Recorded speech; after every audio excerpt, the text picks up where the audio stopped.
یا ہم میں سے کس کو دیں گے، یا ہم میں سے کس کو دیں گے۔ بیٹے کی بات سن کر باپ بولا کہ ہیرا ایک ہے اور تم تین ہو، اس لیے میں از خود تم میں سے کسی ایک کو یہ ہیرا، از خود کا مطلب کیا ہے، یعنی میں خود، اس لیے میں از خود تم میں سے کسی ایک کو یہ ہیرا نہیں دوں گا۔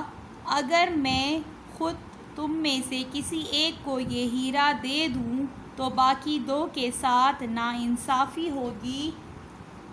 تم تینوں میرے بیٹے ہو،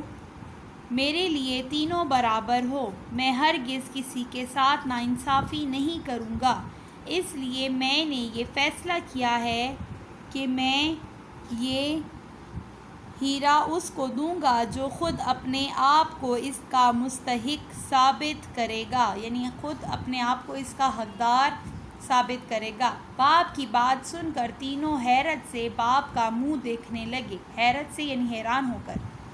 پھر وہ تینوں بیک وقت بولے، بھلا کوئی انسان خود اپنے آپ کو کسی چیز کا مستحق کیسے بنا سکتا ہے، یعنی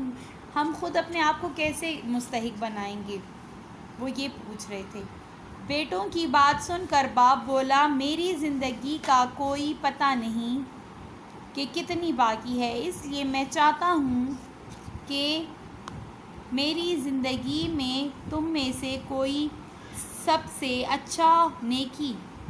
اور نیکی کا کام کرے گا، وہ اس ہیرے کا مستحق ہوگا۔ اس لیے میں چاہتا ہوں کہ میری زندگی میں تم میں سے جو کوئی سب سے زیادہ اچھا اور نیکی کا کام کرے گا، وہ اس ہیرے کا مستحق ہوگا، یعنی حقدار ہوگا۔ تینوں نے باپ کی رائے سے اتفاق کیا اور پھر اپنی اپنی مہم پر نکل کھڑے ہوئے، مہم یعنی اپنے اپنے مقصد کے لیے نکل کھڑے ہوئے۔ کچھ دنوں کے بعد سب سے بڑا بیٹا خوش واپس آیا اور اپنی نیکی بیان کرتے ہوئے بولا، ابا جان، ایک شخص نے بہت عرصہ پہلے میرے پاس ایک کثیر یعنی زیادہ رقم بطور امانت رکھی تھی۔ اس رقم کا میرے اور اس شخص کے علاوہ کسی کو علم نہیں تھا۔ اس نے اس رقم کی مجھ سے کوئی تحریر بھی نہ لی اور نہ اس کا کوئی گواہ موجود تھا، یعنی اس نے کوئی کاغذ پہ لکھ کر بھی مجھے کوئی تحریر بھی نہیں دی اور نہ ہی کسی کے سامنے مجھے دیے کہ وہ گواہ ہوتے۔ آج 5 سال بعد وہ واپس وطن آیا اور اس نے مجھ سے اپنی امانت طلب کی تو میں نے اس کی پوری رقم اسے لوٹا دی۔ اگر میں چاہتا تو منکر بھی ہو سکتا تھا، یعنی میں منکر ہو جاتا کہ میں نے تو نہیں لیے تم سے پیسے، کیونکہ اس کے پاس کوئی ثبوت اور گواہ نہ تھا، اور پھر 5 سال کا عرصہ بھی گزر چکا تھا، لیکن میں نے امانت میں خیانت کیے بغیر اس کی امانت اسے واپس کر دی۔ میری اس نیکی کے صلے میں آپ وہ قیمتی ہیرا مجھے انعام کے طور پر دے دیں۔ بیٹے کی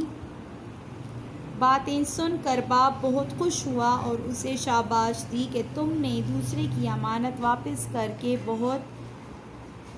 بڑا اچھا اور نیکی کا کام کیا ہے، لیکن ابھی میں ہیرا تمہیں نہیں دے سکتا، ابھی مجھے دوسرے دونوں بیٹوں کی واپسی کا انتظار ہے کہ دیکھیں وہ کیا نیکی کا کام کر کے آتے ہیں۔ جب تینوں بیٹوں کا کام سامنے آ جائیں گے تب ہی میں فیصلہ کر سکوں گا کہ سب سے بڑی نیکی اور انعام کا مستحق کون ہے۔